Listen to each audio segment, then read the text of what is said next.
చేస్తున్నారు మీరు? అతి కష్టం మీద రక్తం కారడం ఇప్పుడే ఆగింది. మళ్ళీ మొదలవుతుందేమో. నేను మంట పెడతాను.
నేను మిమ్మల్ని విశ్రాంతి తీసుకోమని చెప్పాను కదా! మీరు బయటికెందుకొచ్చారు? లోపలే ఉంటున్నాను కదా, అందుకే బయట గాలి పీల్చుకుందామని వచ్చా.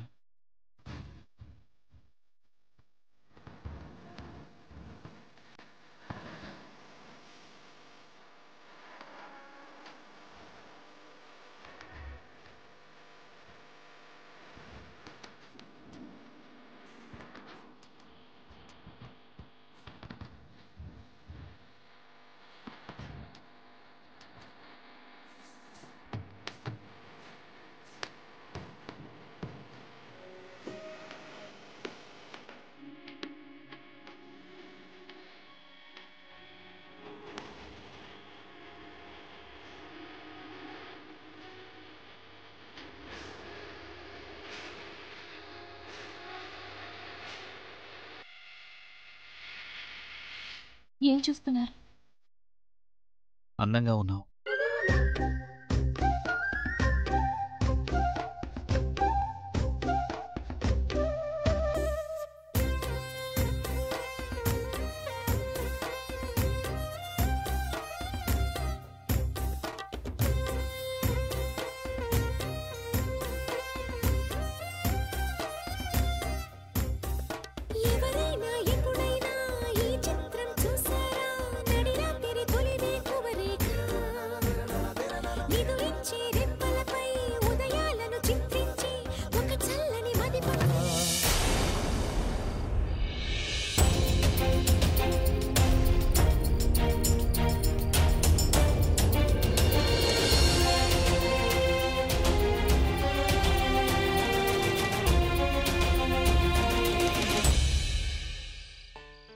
అది ఈ ఈ పేపర్లో ఏవి ఏమీ లేదు.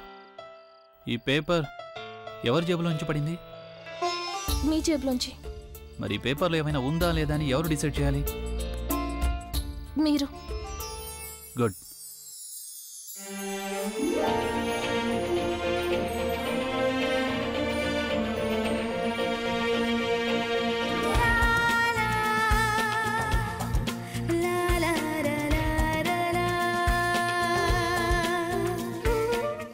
అది ఏమి ప్రత్యేకంగా లేదు ఆ ఉత్తరంలో.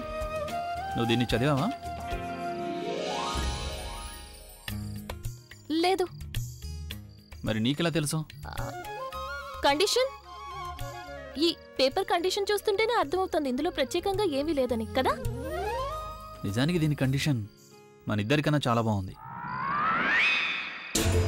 ఈ ఫుగి కావాలని నన్ను ఈ పేపర్ చదవకుండా చేస్తుందా లేక నాకు అలా అనిపిస్తోందా? ఇలారా. నేనా? లేదు, నీ వెనక ఒక దెయ్యం నిలబడింది కదా, దాన్ని పిలుస్తున్నా. ఇక్కడ నువ్వు తప్ప ఇంకెవరున్నారు? లేరు కదా, అంటే నిన్నే పిలుస్తున్నానని అర్థం చేసుకోవాలి కదా.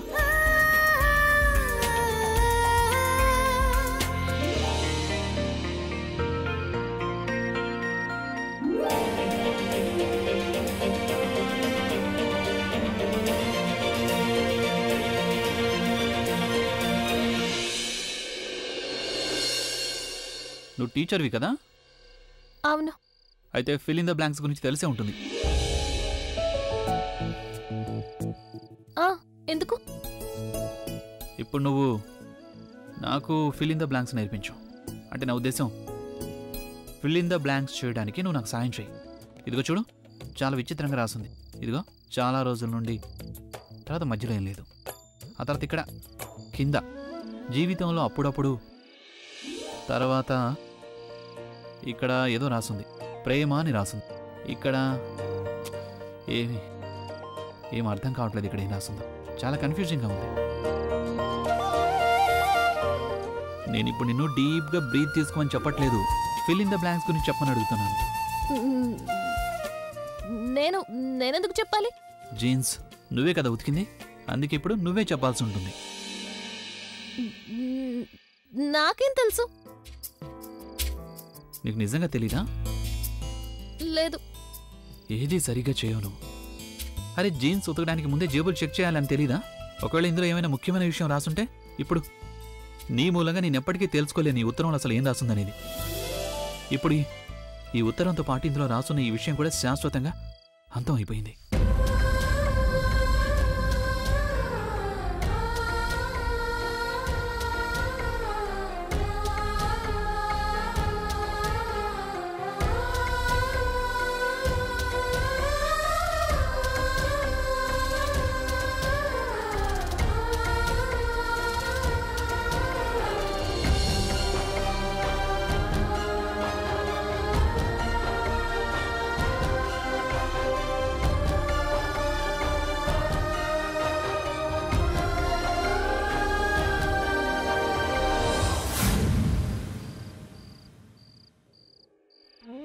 ఏం ఆలోచిస్తున్నా ప్రజ్ఞ?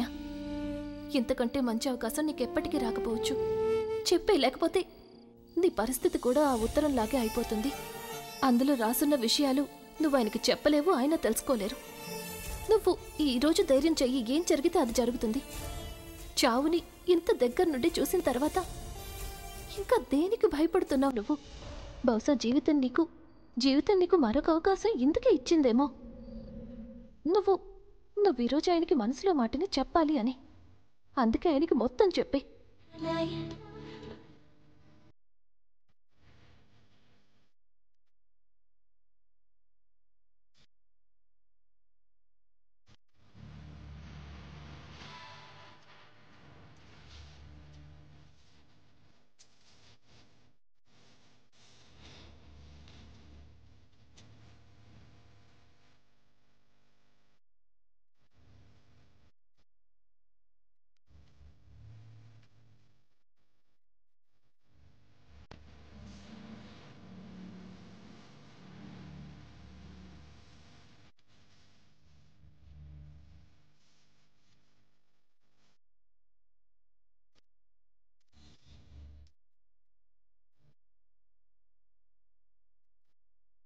ఏమండి?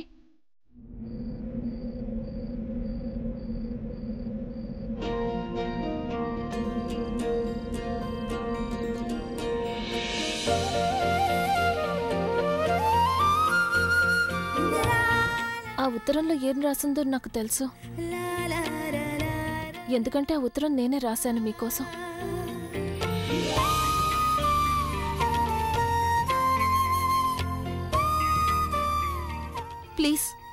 ప్లీజ్ మీరేమీ మాట్లాడకండి, లేకపోతే నేను మళ్ళీ ఏమీ మాట్లాడలేను.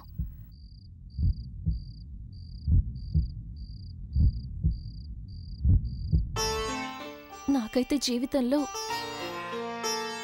కేవలం 2 విషయాలు అన్నిటికంటే ఎక్కువ ఇంపార్టెంట్. ఒకటి మా అమ్మ, అలాగే మరొకటి పుస్తకాలు. మా అమ్మ నాకు జన్మనిస్తే పుస్తకాలు బ్రతకడం నేర్పించాయి. అమ్మ నడక నేర్పిస్తే పుస్తకాలు నా కాళ్ళ మీద నేను నిలబడ్డం నాకు నేర్పించాయి. ఇద్దరి మీద నాకు చాలా ప్రేమ ఉంది. అమ్మ స్థానాన్ని ఎవరూ భర్తీ చేయలేరు, కానీ పుస్తకాల స్థానాన్ని మరొకరు తీసుకున్నారు. మీకు తెలుసా, జీవితంలో ఎప్పుడు అలా అనిపిస్తుందంటే, ఎప్పుడైతే జీవితంలో అన్ని సంతోషాలు ఒకేసారి దక్కినట్టు. అలాగే మీరు మీ జీవితంలో ఏదైనా అడిగితే అది మీకు వెంటనే సొంతం అయిపోయినట్టు. జీవితంలో ప్రతి బోరింగ్ విషయం ఇంట్రెస్టింగ్గా మారిపోతుంది. 100 ఏళ్ల జీవితం చిన్నదిగా అనిపించడం మొదలవుతుంది. ఎప్పుడైతే మీరు వెళ్తూ వెళ్తూ ఆలోచిస్తూ వెళ్తూ ఉంటారో, మెదడు మీ మనసు మాట వినదు, మనసు మెదడు మాట వినదు. మీకు అర్థం కానట్టుంటుంది. ఎవరూ బాధపడితే మీ కళ్ళల్లో కన్నీళ్ళొస్తాయి. అలాగే ఎవరూ సంతోషపడితే మీరు నవ్వుతారు. నాకు కూడా అలాగే అనిపించింది. చాలాసార్లు అనుకున్నాను మనసులో మాట చెప్పాలి అని. కానీ ఒక్కోసారి ధైర్యం సరిపోయేది కాదు, ఒక్కోసారి అవకాశం దొరికేది కాదు. కానీ ఈరోజు నేను మొత్తం చెప్పాలనుకుంటున్నాను. ఆ తర్వాత నా ప్రేమ నాకు దక్కినా దక్కకపోయినా నాకు ఎలాంటి బాధ ఉండదు. కనీసం నాకు ఈ సంతోషమైనా దక్కుతుంది, నేను మీకు మొత్తం చెప్పేశాను అని. I love you. చాలా చాలా చాలా చాలా ప్రేమిస్తున్నాను మిమ్మల్ని.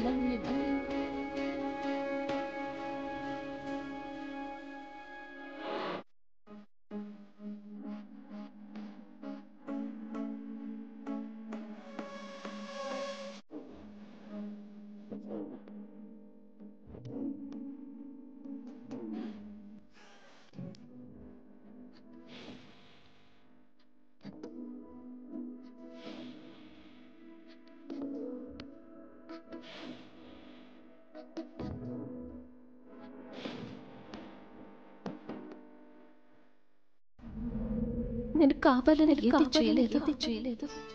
ప్రేమ అదే పుట్టింది. ఎప్పుడు ఎలా అది నాకు తెలియదు. నన్ను నేను ఆపుకోవాలనుకున్నాను కానీ నా వల్ల కాలేదు.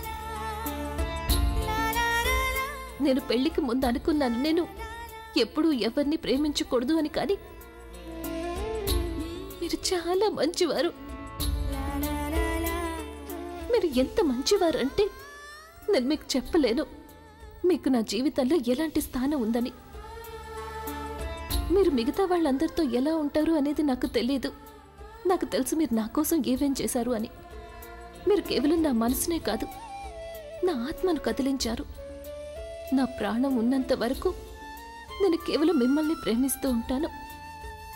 ఈ ప్రేమకి బదులుగా నేను మీ నుండి ఏమీ ఆశించడం లేదు. ఎందుకంటే నా దృష్టిలో ప్రేమ అంటే మీరు దేంతో బ్రతకాలనుకుంటున్నారో అది కాదు.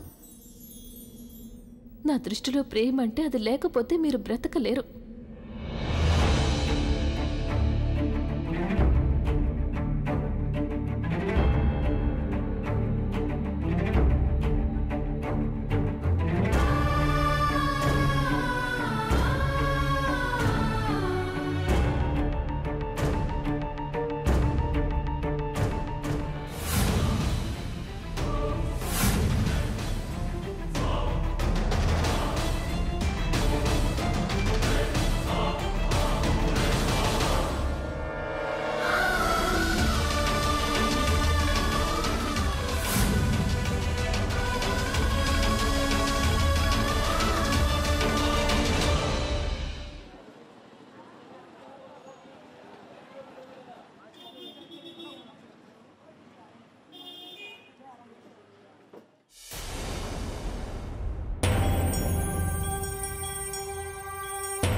ఆంటీ, పూర్ణిమ గది ఎక్కడుంది? నువ్వు చేసింది కరెక్ట్ కాదాల్యా. నా ఫ్యామిలీయే నాకు సర్వస్వం. నీలాగా కాదు నేను, నా స్వార్థం కోసం ఫ్యామిలీని మోసం చేయడానికి. కానీ ఈరోజు నువ్వు ఏదైతే చేశావో దాన్ని నేను ఎప్పటికీ మర్చిపోలేను. నువ్వు నా రూమ్ చెక్ చేయాలంతే కదా. నేను నిన్ను స్వయంగా తీసుకెళ్తా నా రూమ్ కి, చెక్ చేసుకో. కానీ నేను చెప్పేది గుర్తు పెట్టుకో, ఒకవేళ నీకు నా రూమ్ లో ఏమీ దొరకలేదంటే అప్పుడు నేను మర్చిపోతాను నువ్వు ప్రజ్ఞకి ఆడపడుచువని.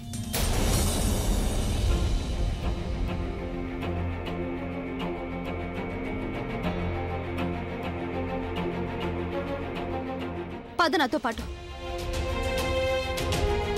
నువ్వు అమ్మమ్మ అందరు ఇక్కడే ఉండండి. చెక్ చేయాలి కదా నువ్వు. ఇదిగో. ఇంకా ఇంకా చెక్ చేయాలి కదా నువ్వు.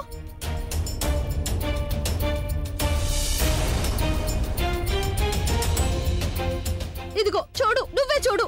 ఇంకా చెక్ చేయి, అన్ని చెక్ చేయి. ఇదిగో డ్రా కూడా చెక్ చేయాలి కదా నువ్వు.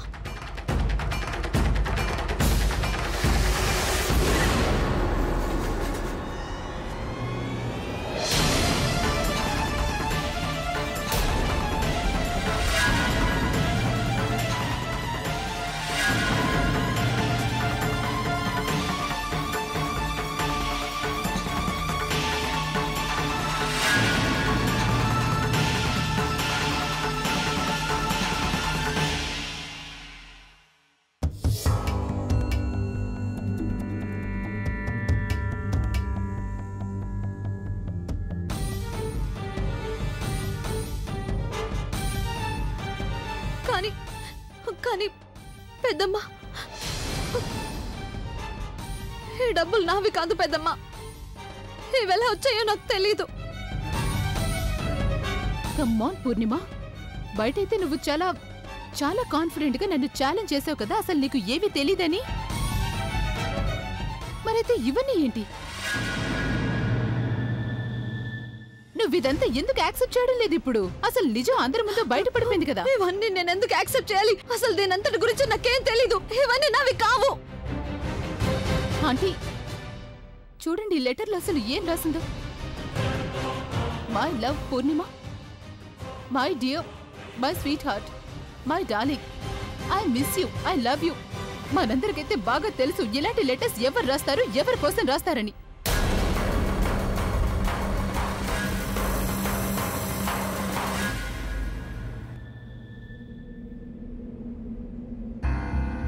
చాలాసార్లు అనుకున్నాను మనసులో మాట చెప్పాలి అని, కానీ ఒక్కోసారి ధైర్యం సరిపోయేది కాదు, ఒక్కోసారి అవకాశం దొరికేది కాదు. కానీ ఈరోజు నేను మొత్తం చెప్పాలనుకుంటున్నాను. ఆ తర్వాత నా ప్రేమ నాకు దక్కినా దక్కకపోయినా నాకు ఎలాంటి బాధ ఉండదు. కనీసం నాకు ఈ సంతోషమైనా దక్కుతుంది నేను మీకు మొత్తం చెప్పేశాను అని. I love you. చాలా చాలా ప్రేమిస్తున్నాను మిమ్మల్ని. నేను మీ నుండి ఏమీ ఆశించడం లేదు. ఎందుకంటే నా దృష్టిలో ప్రేమ అంటే మీరు దేంతో బ్రతకాలనుకుంటున్నారో అది కాదు. నా దృష్టిలో ప్రేమ అంటే అది లేకపోతే మీరు బ్రతకలేరు.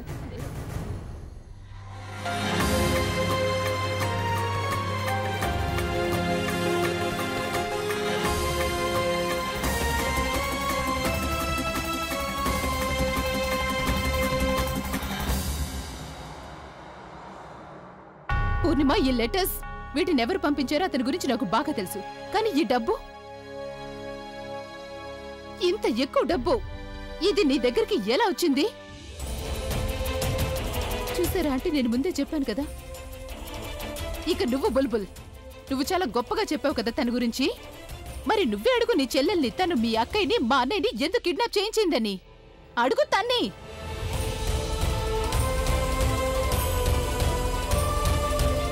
మీరిద్దరూ ఎందుకు మౌనంగా ఉన్నారు? అరే అడగండి తన్ని, అసలు ఎందుకు ఇలా చేసింది అని. పూర్ణిమ, ఈ డబ్బులు ఎక్కడి నుంచి వచ్చాయి? అలాగే ఈ ఉత్తరాలు నీకెవరు రాశారమ్మా? పెద్దమ్మ, నాకు తెలియదు ఈ డబ్బులు ఎక్కడి నుంచి వచ్చాయో. అలాగే ఏ అబ్బాయి గురించి నాకు తెలియదు. ఆలియా నన్ను ఇరికించాలని చూస్తుంది. నాకు నిజంగా వీటి గురించి ఏం తెలియదు పెద్దమ్మ. జానకి, ఇదిగో తీసుకో, ఇంటి ఖర్చుల కోసం ఈ డబ్బులు. ఇలా చూడు, వీటిలోంచి 500 నువ్వు కొట్టువాడికి పంపించే, అతనికి బాకీ ఉన్నమ్మా. అత్తయ్య, ఈ డబ్బులు మీ మందుల కోసం. పెద్దమ్మ, నాకు కొంచెం డబ్బు కావాలి అప్పుగా. సరేనమ్మా, ఎంత కావాలి? 5,000. 5,000? కానీ 5,000 ఎందుకమ్మా నీకు? అదేంటంటే నా ఫ్రెండ్ ఒకరికి అర్జెంటుగా కొంచెం డబ్బు అవసరం ఉంది. మళ్ళీ వారం రోజుల్లో తిరిగి ఇచ్చేస్తానంది. స్నేహితులకు అప్పివ్వాల్సిన అవసరం ఏమీ లేదు. రూపాయి కూడేస్తేనే ఇల్లు గడుస్తుంది. మీరు తనకి 5,000 ఇచ్చి అనవసరంగా చెడగొట్టద్దు. నేను చెప్పాను కదా వారం రోజుల్లో తిరిగి ఇచ్చేస్తుందని. వారం రోజులు కాదు కదా, ఒక్క రోజులో ఇస్తానన్నా కుదరదు. నాకు తెలుసమ్మా, ఈ ఇంట్లో నాకు ఇలాంటి సమాధానమే వస్తుందని. అయినా మీ అందరి కోసం అన్ని సౌకర్యాలు ఉన్నాయి ఈ ఇంట్లో. కేవలం నాకు మాత్రం ఏమీ లేవు. మీరు కేవలం నోటి మాటగా చెప్తారు నేనంటే మీకు ఇష్టమని. మీరు నిజానికి నన్ను ప్రేమించడం లేదు. మాట వరుసకు మాత్రం కూతురు అని అంటారు, కానీ నేను మీ కూతుర్ని కాదు. అంతేలేండి, పనమ్మాయి కూతురు కదా, అందుకే అలా ప్రవర్తిస్తారు మీరు నాతో. నేను మాట్లాడుతున్నానుగా, మధ్యలో ఎందుకు మాట్లాడావు? అమ్మాయి కాలేజ్కి వెళ్తోంది, ఏదైనా అవసరం ఉంటుంది కదా, నేను ఇప్పుడే వెళ్ళి డబ్బులు ఇచ్చేస్తాను. తనకు డబ్బులు ఇవ్వాల్సిన అవసరం ఏమీ లేదు. ఈ రోజు స్నేహితుల కోసం అడుగుతుంది, రేపు ఇంకొకరి కోసమో అడుగుతుంది. ఈ విధంగా తన అలవాటు మార్చకూడదు. మీరేం కంగారు పడకండి, నేను నచ్చ చెప్తానుగా. పూర్ణిమ, ఆ రోజు నేను రేషన్ కోసం డబ్బులు ఎక్కువ చూస్తున్నాను. అప్పుడు నీకు డబ్బు అవసరం ఉందని చెప్పావు. అప్పుడు నువ్వు నన్ను డబ్బులు కూడా అడిగావు. ఎవరో ఫ్రెండ్ కోసం అని చెప్పావు. అతనేనా ఈ అబ్బాయి? ఈ ఫ్రెండ్ కోసమేనా?